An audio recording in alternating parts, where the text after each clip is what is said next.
नमस्कार and welcome to my channel शीश शरयू. आजचा व्लॉग आहे खूप जास्त स्पेशल, कारण आपण विटनेस करणार आहोत जर्नी या इटुकल्या पिटुकल्या टर्टलच्या पिल्लाची. बरं, ह्या पिल्लाचं तुम्हाला नाव माहिती आहे का? नाही, इट्स ओके, नो प्रॉब्लेम. तुम्ही आलायत या व्हिडिओमध्ये तर तुम्हाला ह्याचं नाव देखील कळेल आणि तुम्हाला ह्याचा प्रवास देखील अनुभवायला मिळेल.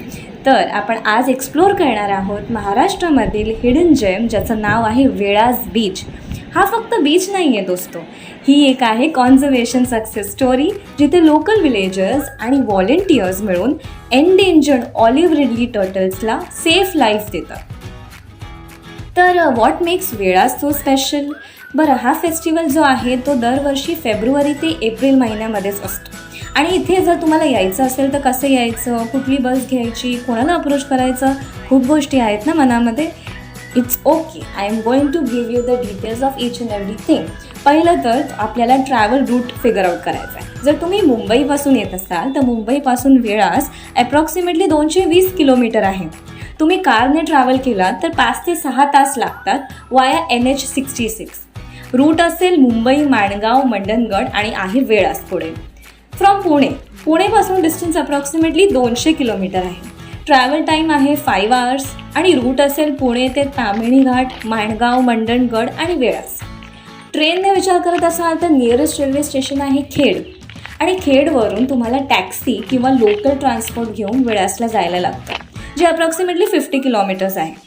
जर बसचा पर्याय निवडत असाल तर MSRTCच्या बसेस अवेलेबल आहेत मंडणगडपर्यंत. तिथून शेअर्ड जीप किंवा प्रायव्हेट व्हेकल देखील मिळू शकतं. जर तुम्ही स्टे आणि एक्सपिरियन्सचा विचार करत असाल तर वेळासमध्ये पहिल्यांदा तर तुम्हाला एक डिस्क्लेमर देते की लक्झरी हॉटेल्स अजिबात मिळणार नाहीत, बट दॅट्स द ब्युटी. तुम्ही लोकल होमस्टेजमध्ये राहू शकता. सिम्पल, ऑथेंटिक आणि फुल Konkan hospitality. Home cook food, fresh fish, भाकरी, सोलकढी, प्युअर हेवनच जणू. बरं, त्याचं डिटेल्स देखील मी तुम्हाला पुढे देणार आहेत, पण इम्पॉर्टंट गोष्ट जी आहे ती आता तुम्ही पाहताय तुमच्यासमोर एक हॅचरी आहे. हॅचरी म्हणजे हे जे ऑलिव्ह रिडली टर्टल्सचे एग्ज, अंडी जी असतात, त्या बीचवरती टर्टल जेव्हा ले करते तेव्हा हे एग्ज व्हॉलेंटियर्स पिक करतात आणि त्या हॅचरीमध्ये टोपलीखाली सुरक्षित ठेवतात. बरं, हे जे पिल्लू आहे तिथे हॅच होतात आणि मग तिथून व्हॉलेंटियर्स ह्यांना एका ग्रीन टबमध्ये जो तुम्ही आता पाहिला त्याच्यात कॅरी करतात आणि ह्या समुद्राच्या दिशेने वाटचाल करण्यासाठी हे छोटंसं पिल्लू हळूहळू 1 स्टेप ॲट अ टाईम सज्ज होतं. आणि आपण सर्वजणं तिथे जाऊन एक डिसिप्लिन फॉलो करतो, ती म्हणजे सर्वात जास्त महत्त्वाचं फोटोग्राफी जी आहे, फ्लॅश फोटोग्राफी स्ट्रिक्टली अवॉइड करा. टर्टल्सला टच नका करू. सायलेन्स मेंटेन करा आणि नेचरचा रिस्पेक्ट करा, कारण आपण व्हिजिटर्स आहोत ना, आणि हे तर त्यांचं घर आहे. तर व्हिजिटर्सनी जरा डिसिप्लिनने वागलं तर त्या टर्टल्सला पण इझी होईल. अथांग अशा समुद्राकडे वाटचाल करणाऱ्या त्या छोट्या पावलांचा प्रवास बघणं म्हणजे अतिशय अविस्मरणीय अनुभव आहे. आणि हा अनुभव तुम्ही देखील घ्यावा म्हणून डिटेलमध्ये आपल्याला एक्सप्लेन करणार आहेत भटकंती महाराष्ट्राची या टूर्स अँड ट्रॅव्हल कंपनीचे फाउंडर मिस्टर सत्या नारकर.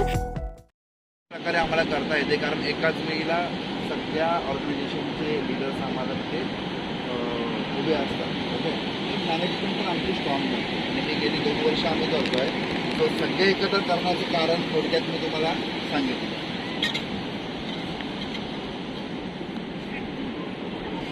कोकण रिजनमध्ये आहोत. ओके, आणि रत्नागिरी जिल्ह्यामधलं ओके हे या भागातलं शेवटचं गाव म्हणता येईल, कारण याच्या बाणकोट खाडीच्या पलीकडच्या साईडला आपला रायगड जिल्हा चालू होतो. ओके, प्रामुख्याने रत्नागिरीचं हे शेवटचं गाव म्हणून वेळास आहे. आणि कासवांचं गाव हे साधारणतः 2002 नंतर नावारूपाला आलं. ते कसं आलं, त्यावेळेला कासव काय करतो की आजूबाजूला पहिले बघतो की कोण आहे का, त्याचे प्रेडिटर्स कोण आहेत का, म्हणजे त्या ठिकाणी कोल्हे कुत्रे असतात. त्यानंतर दुसरी गोष्ट म्हणजे माणसं. आणि जर ऍक्टिव्हिटी जर कुठली चालू असेल तर एखादा कासव येत नाही, तसंच परत जातो. मग तो आलाय तर कसं कळतं, ज्या वेळेला कासव ज्या वेळेला येतो त्यावेळेला त्याच्या पाठीने एक आपण ट्रॅक्टर किंवा गाडी बघितलेली असते ना, ट्रेल, तर त्याचा तो ट्रेल येतो आणि त्या ट्रेलच्या ह्याच्यावरनं समजतं की कासव आलाय.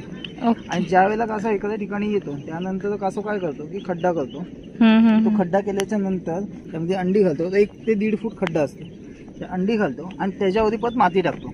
माती टाकल्याच्या नंतर ती माती आहे ना इकडे तिकडे उधळतो, जेणेकरून एखादा कोणी माणूस आला किंवा कोणी आला तर त्याला समजलं नाही पाहिजे की कासवानी अंडी कुठे घातली. आणि ज्या वेळेला तो रिटर्न जातो त्या ह्याच्यावरनं समजतं की कासवानी कुठल्या भागामध्ये अंडी घातली. आणि एखाद्या माणसाला कसं कळतं, एखादा माणूस म्हणजे इथले जे लोक आहेत ती काय करतात की काठी घेतात आणि काठी आहे ना अशी रोवून बघतात, ज्या ठिकाणी मऊ माती किंवा काठी आतमध्ये जाईल त्या ठिकाणी कासवानी अंडी घातली असं ओके, थँक्यू. वेलकम. सो आम्ही कासव महोत्सवातला पहिला दिवस जो आहे त्याची सुरुवात झालेली आहे आणि आम्ही मॉर्निंगला डिरेक्टली बीचवरच गेलो, बसमधून उतरलो. ऑलमोस्ट 1-1.5 किलोमीटरचा वॉक केला आहे बीचकडे. आणि ऑलिव्ह रिडली टर्टल्सला त्याचे जे हॅचलिंग्स आहेत बेबी टर्टल्स त्यांना आम्ही समुद्रात सोडताना समुद्रात जाताना पाहिला आणि तो अनुभव अविस्मरणीय, once in a lifetime experience. खूप हॅपी मोमेंट होता तो सगळ्यांसाठीच, कारण फर्स्ट टाईम हे ज्यांनी विटनेस केला त्यांच्यासाठी तर definitely it was a surreal experience. Baby turtles आपला रस्ता शोधत शोधत समुद्राची वाट पकडत त्या लाट्यांच्या सोबत आतमध्ये जात होते. पण काही टर्टल्स जे होते ते बेबी टर्टल्स थोडेसे हरवलेले वाटत होते, कारण रस्ता शोधत होते, चुकत होते. पण हळूहळू समुद्राच्या दिशेने slow but study they try to get into the waters, and you should see this once in a lifetime. Hey video bomber. Hello. So आता वाजले 9, पण ऊन जे आहे ऑलमोस्ट 11 वाजल्यासारखं फील होतं आहे. आणि आम्ही आता परत चाललो आहे आमच्या बसकडे, जी पार्क केलेली आहे ऑलमोस्ट 1 किलोमीटरच्या स्ट्रेचवर.